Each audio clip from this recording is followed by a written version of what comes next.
Vətən. Hər kəsin bir vətən anlayışı var. Hər kəs bir cür anlayır vətən sözünü. Kimi anamdır deyir, kimi balamdır deyir, kimi vətən torpağımdır deyir. Amma artıq onlar üçün vətən şəhid balasıdır, şəhid adıdır. Vətən 5 hərfdən ibarətdir. Bir əldə 5 barmaq var.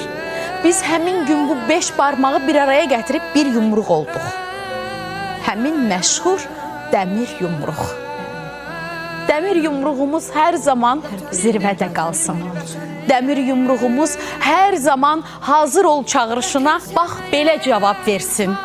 Necə ki 44 günlük müharibəmizin, vətən savaşımızın, 30 illik həsrətimizin zəfəri kimi.